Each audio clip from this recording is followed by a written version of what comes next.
श्री आशीष पटेल जी, AICC के सचिव, और यहाँ के हमारे जो सह प्रभारी श्री संजय दत्त जी, यशवंत चाहता जी, मोहनलाल भाकर जी, इंद्रदत्त लखनपाल जी और नंदलाल जी, मीडिया डिपार्टमेंट के चेयरमैन नरेश चौहान जी, कोऑर्डिनेटर आई मेहता जी, महासचिव धर्मपाल ठाकुर, यशपाल गनाई, जितेंद्र चौधरी अध्यक्ष, हमारे यहाँ पर सभी पार्टी के ऑफिस लीडर्स और सभी पत्रकार बंधुओं का पीसीसी में मैं पूरी पार्टी की तरफ से आपका स्वागत करता हूँ। आज की जो प्रेस वार्ता है, ये स्पेसिफिक एजेंडे की प्रेस वार्ता है। इसमें हमारा मैनिफेस्टो के ऊपर कांग्रेस पार्टी का क्या रुख है उसके बारे में हमारे ये नेता श्रीमती प्रतिभा सिंह जी, श्री मुकेश अग्निहोत्री जी और श्री सुखविंदर सिंह सुक्खू जी इस पर प्रकाश डालेंगे। और इसके अलावा हमारा आज प्रेस कॉन्फ्रेंस में कोई भी दूसरा इशू नहीं होगा। दूसरी चीज़ के लिए दोबारा प्रेस कॉन्फ्रेंस करेंगे, तो मेरी आप लोगों से भी विनती रहेगी कि स्पेसिफिक आप जो है मैनिफेस्टो के ऊपर ही बात करें। मैं अनुरोध करूँगा हिमाचल प्रदेश कांग्रेस कमेटी की अध्यक्षा श्रीमती प्रतिभा सिंह जी से जो आगे की कार्रवाई शुरू करेंगे।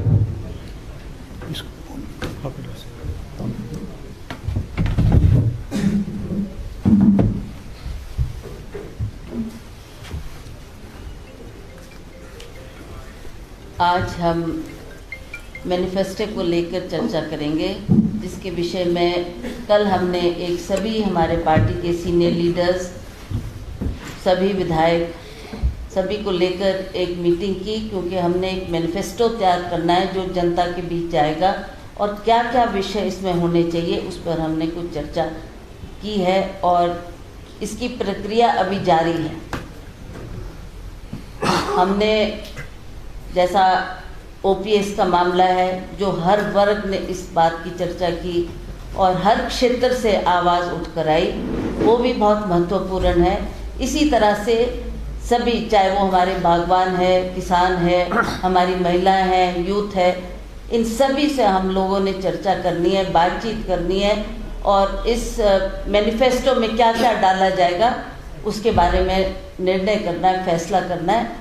तो कल जो हमारी मीटिंग हुई उसमें बहुत महत्वपूर्ण पॉइंट्स आए, जो कि अब इस प्रक्रिया को हम जारी करते हुए उनका ध्यान रखेंगे और किस तरीके से वो मैनिफेस्टो तैयार होगा और हम लोगों के बीच में जाकर उसको उन सभी विषयों को लेकर इलेक्शन के मैदान में उतरेंगे। तो ये मैं आपको बताना चाहती हूँ कि अभी इस प्रक्रिया को हमने जारी रखा है। इस पर कई मीटिंग्स अभी होगी।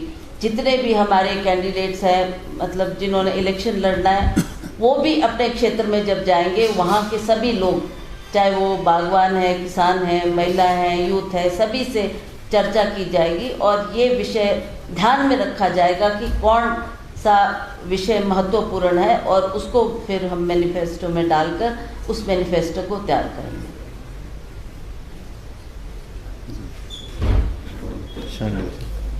मैं अनुरोध करूंगा डॉक्टर कर्नल धनीराम छाटे जी से कि वो इस पर अपना प्रकाश डालें।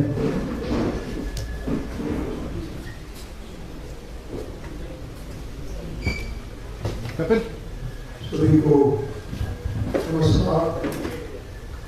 सम्मानित मंच, जिस बात से हमारे सभी लोगों के नाम ले लिए हैं, मैं सभी को प्रणाम करता हूँ और आदर से संबोधित करता हूँ। मीडिया के सभी साथी, हमारे लोकतंत्र का चौथा आधार है, आपका स्वागत है इस महत्वपूर्ण प्रेस वार्ता में। हमारी इस आज की प्रेस वार्ता का मुख्य उद्देश्य आप लोगों को इससे अवगत कराना है कि हम मैनिफेस्टो की जो प्रक्रिया है उसे आरंभ कर चुके हैं और काफ़ी ज़्यादा इंटरेक्शन जिन जिन वर्गों का माननीय अध्यक्ष महोदय ने भी आपके सामने वर्णन किया, उनसे लगातार मिलाप भी साध चुके हैं। ये मैनिफेस्टो हिमाचल की जनता की आवाज़ के रूप में बनाया जा रहा है। उन्हीं के दिए गए सुझावों पर, उन्हीं की जो समस्याओं से जूझ रहे हैं उनको ध्यान में रखते हुए ये मैनिफेस्टो तैयार किया जा रहा है, ताकि ये मैनिफेस्टो कमरे में या कहीं किसी प्रकार के किसी और कक्ष में बैठकर नहीं बनाया जाता। उन सभी वर्गों को उन्हीं की बात सुनी जाएगी और इसीलिए हमने बहुत से माध्यम अपनाए हैं जिसकी जानकारी आपको बाद में दे भी दी जाएगी। और उन सब माध्यमों के आधार पर जो आजकल की समझता हूँ टेक्नोलॉजी जो कि जिसकी पराकाष्ठा है और जो बहुत ऊंचाइयों पर है, उनका भी फायदा उठाएंगे और स्वयं भी इंटरेक्ट करेंगे हमारे वेरियस ग्रुप्स, ऑनरेबल मेंबर जो मेरे साथ हैं। और सबसे बड़ी बात, जितने भी हमारे माननीय विधायक होते और CM लीडर हमारे अध्यक्षा और जितने भी सीनियर लीडर यहाँ बैठे जो जिनको कार्यभार मिला है अलग अलग प्रकार का, उन सबके आशीर्वाद से और उनके सहयोग से और जनता की आवाज़ को सचमुच में इसमें डालने के लिए जो हमारे प्रयास हैं वो किए जा रहे हैं। इसलिए ये उन्हीं के आधारित जब डॉक्यूमेंट तैयार हो जाता है, हमारी कांग्रेस की प्रक्रिया के मुताबिक और ड्रिल के मुताबिक ये सिलेक्ट कमेटी देखेगी और उसके बाद आप सब लोगों को भी इनका विस्तृत वर्णन दे दिया जाएगा कि क्या हमारा वास्तव में ध्येय है और हम इसमें किस प्रकार से अलग अलग वर्गों, जैसे आपको बताया गया हमारे किसानों, बागवानों, हमारे बहुत से जो वेरियस ग्रुप्स हैं, अर्बन सेटिंग है, रूरल सेटिंग है, उनके अलग अलग समस्याएं हैं, महिलाओं की अलग समस्याएं हैं, कर्मचारी वर्ग की अलग समस्याएं हैं, जो काम कर रहे कर्मचारी की अलग है, जो पेंशनर लोग की अलग है, इस प्रकार से युवाओं की अलग। और हमारी सबसे बड़ी बात कि आधारभूत जो ढांचा है हमारी अधोसंरचना, उसको ध्यान में रखते हुए हम किस प्रकार से अपने आप को आगे ले जा सकते हैं। इसीलिए हम अलग अलग ग्रुप्स में इसको बांटकर उनसे सबसे उनका विचार देखना चाहते हैं। उन्हीं के बेस पे ये मैनिफेस्टो तैयार किया जाएगा और जब उपयुक्त समय होगा उस वक्त आपको इसकी विस्तृत जानकारी दे दी जाएगी। धन्यवाद। धन्यवाद। अब पत्रकार लोग जो भी आप अपना क्वेश्चन करना चाहें तो हमारे लीडर सामने भी अपने क्वेश्चन करें। कभी माइक दे दें। सर, पहला सवाल ये है कि सभी प्रथम पंक्ति में बड़े लोग बैठे हैं, सब बड़े नेता बैठे हैं, लेकिन आपके जो सह प्रभारी हैं संजय वो सबसे पीछे बैठे हैं। ये सीटिंग प्लान है, संजय दत्त जी खुद पीछे बैठे हैं, ये कोई इशू नहीं है। आप जो स्पेसिफिक जो आपसे बात की उसके ऊपर बात कीजिए प्लीज। सर, जो सुझाव है अभी आए भी है, सुझाव नहीं आए हैं, क्या ऑनलाइन भी जो सुझाव है वो मांगे जाएंगे?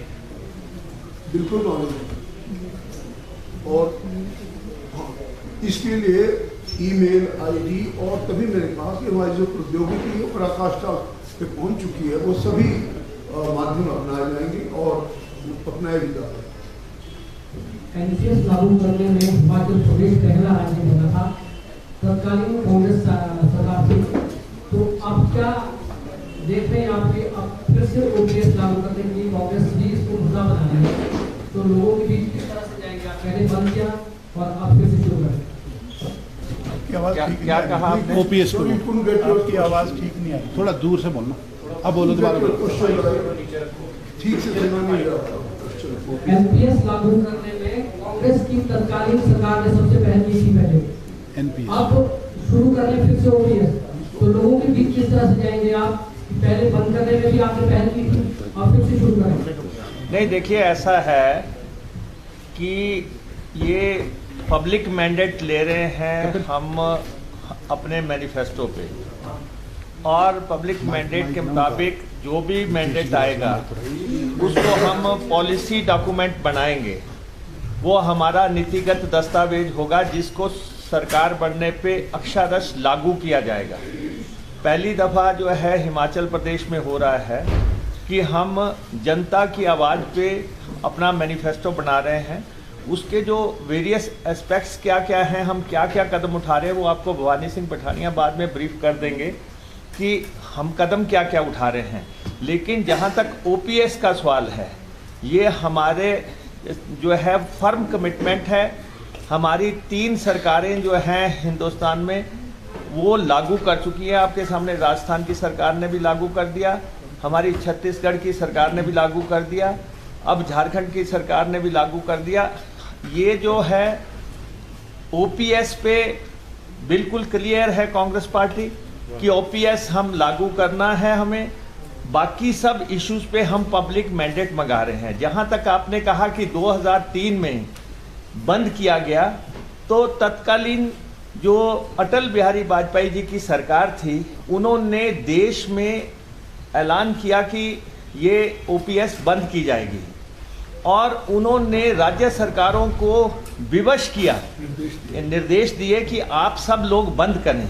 लेकिन अब कांग्रेस हाईकमांड ने और कांग्रेस पार्टी स्टेट में हमने फर्म डिसीजन ले लिया है और हमारी मैनिफेस्टो की मीटिंग में भी बाकी चीज़ें तो पब्लिक मैंडेट के मुताबिक होगी, लेकिन ओपीएस जो है बिल्कुल क्लियर है। हम जो है ओपीएस को पहले ही दिन लागू करेंगे जिस दिन कांग्रेस की सरकार बनी।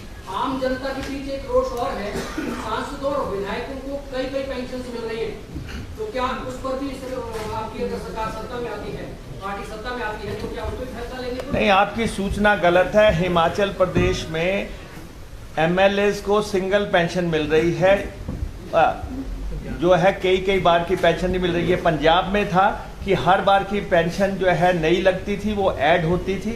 हिमाचल प्रदेश में ऐसा नहीं है।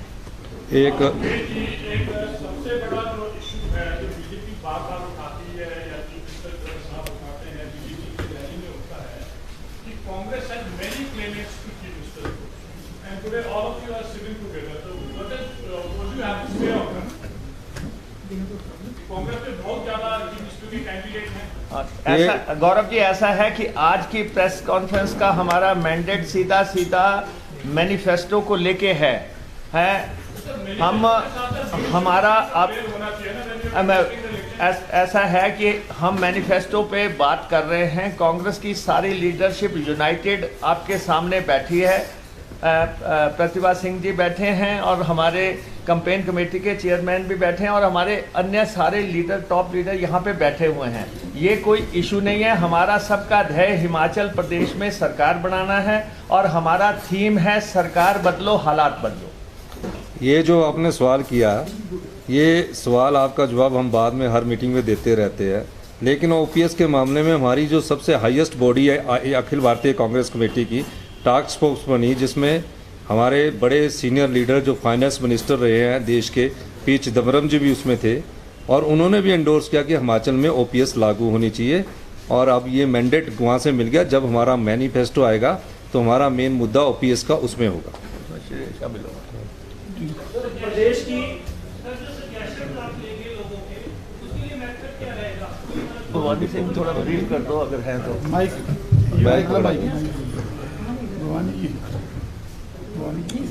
माइक दे भाई। ये है आराम से परी जाओ।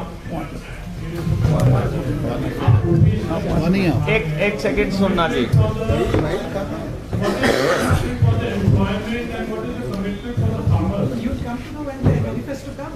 हेलो, नहीं, मैं पहले जो मेथडोलॉजी है उसके ऊपर डिस्कस कर लेते हैं। तो पहला तो आपका जो इशू रहता है वो है मुद्दों को आइडेंटिफाई करना। उसके लिए हम एक सर्वे मेथड को अडॉप्ट करके चल रहे हैं और सर्वे जो है जल्दी स्टार्ट हो जाएगा। सारी 68 कॉन्स्टिट्यूंसीज के अंदर जो है ये सर्वे कंडक्ट करेंगे और इससे हमारा मेन जो मुद्दा है वो ये है कि जो इश्यूज़ है, इश्यूज़ की आइडेंटिफिकेशन एक बार हो जाएगी कि जनता की परेशानी क्या है। उसके बाद फोकस ग्रुप डिस्कशंस होगी। हम लगभग जो है कम से कम हर कॉन्स्टिट्यूंसी के अंदर 2-2, 3-3 हम फोकस ग्रुप डिस्कशंस करेंगे। और ये फोकस ग्रुप डिस्कशन जो होगी ये मतलब किसी वर्ग विशेष के साथ, जैसे कृषक, बागवानों में आपके सेब के बागवान अलग हैं, आपके जो बिना सेब वाले जो आपके कांगड़ा वाला एरिया है, जो आपका हमीरपुर वाला एरिया है, उसका सेपरेट होगा। फिर हम इसी प्रकार एक्स सर्विसमैन, सर्विंग हमारे जो पैरामिलिट्री और हमारे जो एम्प्लॉयज़ हैं, एम्प्लॉयज़ में हम गवर्नमेंट एम्प्लॉयज़ को भी ले रहे हैं, नॉन गवर्नमेंट एम्प्लॉयज़ को भी ले रहे हैं, हम अपने टैक्सी वाले बंधुओं को लेके चल रहे हैं, हम अपने टूरिज्म वाले लोगों को लेके चल रहे हैं। ऐसे करके लगभग 35 सेगमेंट है। 35 सेगमेंट्स के साथ जो है फोकस ग्रुप डिस्कशन होगा, जहाँ पे ये हम जानने की कोशिश करेंगे कि उनकी मांगे क्या है। उसके बाद ये सारी मांगों को कोलेट करके अल्टीमेटली एक एक्सपर्ट पैनल को रेफर किया जाएगा, क्योंकि आप देखिए इकोनॉमिक्स का बेसिक सिद्धांत यही है कि हमारी मांगे अनलिमिटेड है लेकिन हमारे संसाधन जो है वो बिल्कुल लिमिटेड होते हैं। तो उसमें हमने ये देखना है कि हम फाइनेंसेस कहाँ से उसका हम अरेंज कर पाएंगे और किस प्रकार से इनकी जो डिमांड्स है, डिमांड्स को हम अपने घोषणा पत्र में डालें। जैसे कि मुकेश जी ने बोला, वो घोषणा पत्र नहीं होगा, वो बेसिकली हमारा एक पॉलिसी डॉक्यूमेंट होगा जो उसको इन टोटो हम इम्प्लीमेंट करने की कोशिश करेंगे एक बार सरकार आती है। थैंक यू, धन्यवाद। चलो धन्यवाद। आपसे एक सवाल ये लेना चाहेंगे कि जाहिर सी बात है, जो भी चुनावी घोषणा पत्र होता है उसमें बहुत सारी हानि किए जाते हैं, लोग की भावना तो वो होता ही है। ये जो आपका चुनावी घोषणा पत्र होगा, ये अक्षरशः जो है इम्प्लीमेंट होगा, इसकी क्या गारंटी आते हैं? जब उसके बारे में आपने बोल दिया, जो भी इशू था, मैं ये कहना चाहूँगा, आप जो इसको खींच रहे हैं ना, अभी तो हम इंट्रोड्यूस करने की बात कर रहे हैं कि हम क्या मेथड अडॉप्ट करेंगे, प्रक्रिया क्या है वो हम आपको बता रहे हैं। और अब मैं कहना चाहूँगा कि इसको खींचना ये समय के मुताबिक नहीं है। अभी दोबारा से आपको बुलाएंगे, मीटिंग होगी, सर्वे होगा, उसके बाद फाइनल इशू हो जाएंगे। तो जो फाइनल इशू होंगे तो you will be informed accordingly. Thank you. Launch जब करेंगे तो आज तो ये है कि हमने मैनिफेस्टो को लॉन्च करना है, उसके लिए प्रक्रिया अडॉप्ट कर रहे हैं। इससे हटकर जब आप बोलेंगे तो हमारा जो मेन इशू है ना, तो कईयों ने एक चीज़ छापनी, कईयों ने दूसरी। आज हमारा मैनिफेस्टो के ऊपर है, दूसरी के ऊपर नहीं है। ठीक है, thank you, thank you, thank you ji, thank you everybody. Thank you, thank you. Thank you. आप सब लोगों के लिए भोजन की व्यवस्था है, कृपया आप भोजन करने के लिए साथ आएं। चल अरे